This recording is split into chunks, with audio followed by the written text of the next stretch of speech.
নমস্কার বন্ধুরা, সবাই কেমন আছেন? আজকে আমি কাঠে ভাত বসিয়েছি। হাঁড়িতে আমি উনুনের ছাই মাখিয়ে নিয়েছি যাতে হাঁড়িতে কালি না পড়ে। এদিকে আমি হাঁপারি জল বসিয়ে দিয়েছি উনুনে, ঢাকনা দিয়ে আটকে দিয়েছি। দেখুন কি সুন্দর ধাউ ধাউ করে আগুন জ্বলছে। একটু কাঠটা ঢেলে দিচ্ছি, নাহলে আবার লিভে যাবে। জলটা গরম হোক, এদিকে আমি চালটা নিয়ে নিই। 250 কোটোর 3 কোটো চাল নিয়েছি দুবেলার জন্য। ভালো করে ধুয়ে পরিষ্কার করে নেব, জলটা ঝরিয়ে নেব। 2-3 বার ধুয়ে নিয়েছি চালটা।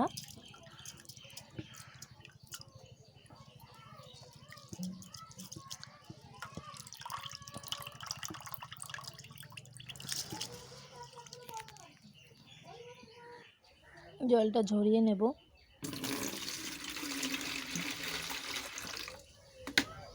চালটা ধোয়া হয়ে গেছে, এখন হাঁড়িতে দিয়ে দেবো ঢাকনাটা খুলে।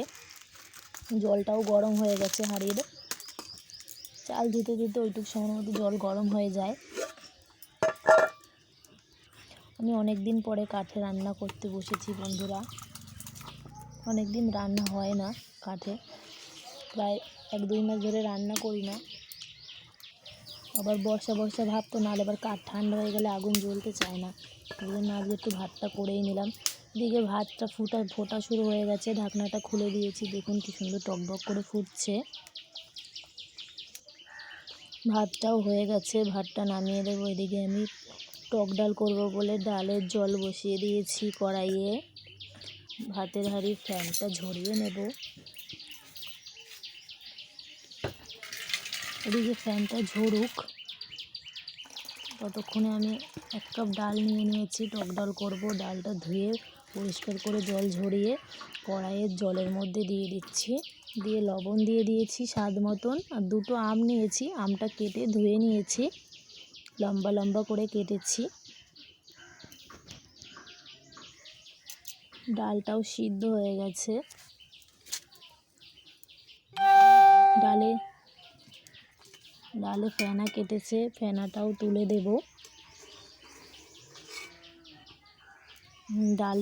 ফেনাটা কাটিয়ে আমি হাতা দিয়ে ভালো করে ডালটা ঘেঁটে দেব, যাতে ডালটা আরও তাড়াতাড়ি সিদ্ধ হয়ে যায়।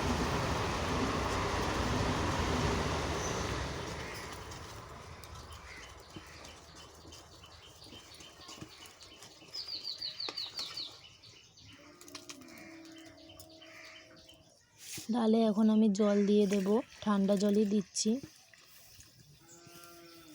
ডালটা সিদ্ধ হয়ে গেছে, জল দিয়ে দিয়েছি, ডালটা ফুটুক। এদিকে আমি কেটে রাখা আমগুলো দিয়ে দিচ্ছি, আর হলুদ দিয়ে দেবো। বন্ধুরা, কিছু অসুবিধার কারণে আমি গ্যাসে বসিয়েছি। আবার ধরুন খেতে চলে এসেছিলো, না হলে তাড়াতাড়ি হবে না। ইন্ডাকশানে বসিয়ে দিয়েছি ডালটা, আর সর্ষে শুকনো লঙ্কা ফোড়ন দিয়ে ডালটা করেছি, আর ডিম ভাজা